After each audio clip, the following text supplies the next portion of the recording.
Oh my goodness. This game is beautiful. Just look at it. I'll wait.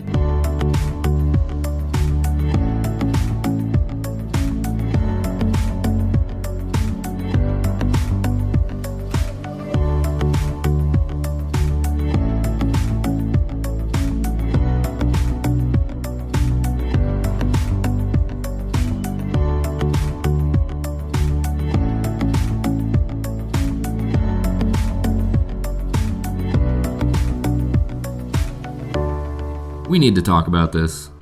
Let's go.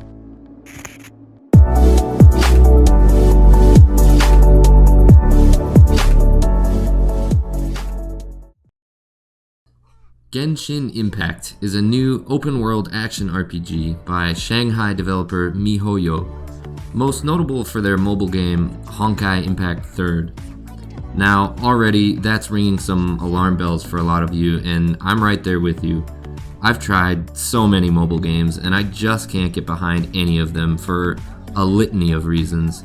But that's another video for another day. The game just recently had its first closed beta, and I was lucky enough to get in and play a little bit, so I thought I'd share with you.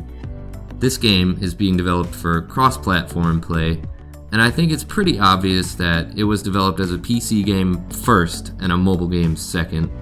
We'll touch on that again in a bit. But first, let's address that giant elephant in the room. Yes, this game looks, sounds, and even plays a lot like Breath of the Wild. The art direction, audio cues, and even how you move about and explore or interact with the game world are all heavily inspired by Nintendo's masterpiece.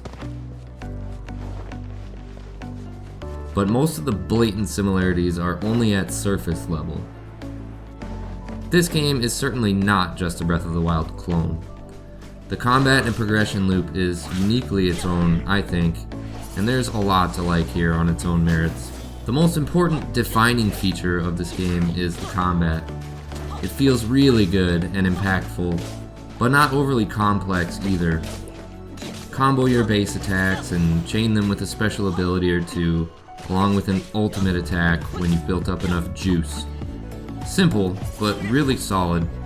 They've nailed the fundamentals here in my opinion, and there's plenty more depth and nuance to things as well, thanks to elemental attributes like water, fire, ice, electricity, etc., which comes into play not only in battle, but in puzzle solving and traversal as well. I know, it all sounds like a Breath of the Wild clone, I'm aware, but spend some quality time with the game and you'll see what I mean. Another cool aspect to combat is the ability to switch characters on the fly, which again plays into the different elemental attributes. I only got far enough in this test phase to unlock 4 characters, but I believe there are a total of 8 on the docket, which is pretty cool. There's just a lot of potential here. Here's a perfect example of where this comes into play. I was mindlessly thrashing at this dude before I realized that A, he was kicking my butt, and B, he had an ice barrier. So I swapped to my waifu, who has that hot fire, popped her ultimate on him, and pretty much melted his face. Eventually I got to a dungeon or two, and what I played was very basic and linear, but I only got through 3 of them, and they were all the absolute noob level story quest versions. It looked like there were higher level runs, so hopefully there's some challenge and diversity there.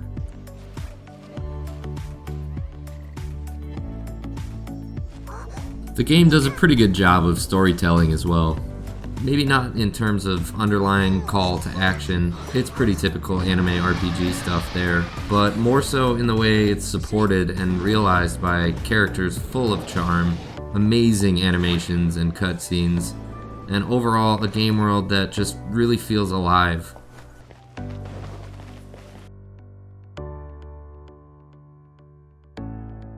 I personally think the game does enough to distinguish its own aesthetic, but even if you can't see past the similarities to the latest adventure in Hyrule, is that really such a bad thing?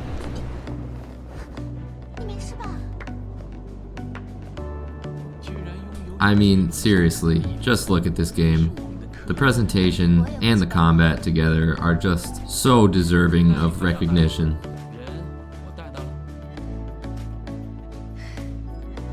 NPCs have plenty to say, most of which even offering multiple dialogue branches. Nothing about this game feels cheap or rushed. On the contrary, I was constantly impressed with how polished everything was.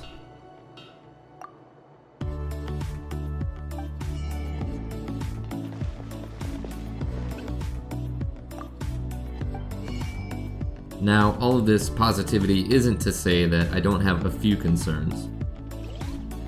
This game is going to be free to play, presumably, and while I didn't notice the typical abusive gacha systems that plague most mobile games, I did see a few things that had me wondering. Leveling up is done by spending ticket items you find in the game world. This goes for your character as well as your weapons. There are also augments in the form of talents and artifacts, and while admittedly I didn't get enough time to experiment with every aspect of the build, I saw enough to know how easily these systems could be exploited for monetization. But for now at least, there's no indication that will be the case. But you never know. I understand they need to make some push for revenue. I just hope that the way it's all balanced and implemented is fair, and that it's ultimately a game that respects your time and effort. I think it bears repeating once more, all the systems in place in this game are really solid and really promising, so let's just hope they deliver in the final release. But what did you guys think? Did you play the beta too? Are you excited for the game, or do you think it's hot garbage or just a shameless Breath of the Wild ripoff? Drop a comment and let me know. I'd love to hear from you. I know I'll be looking forward to the next beta test personally and seeing how the game progresses from here. If you want to sign up, I'll leave a link to the website below. And if you like this video, please consider subscribing to my channel. I'd love to have you around. Until next time, friends.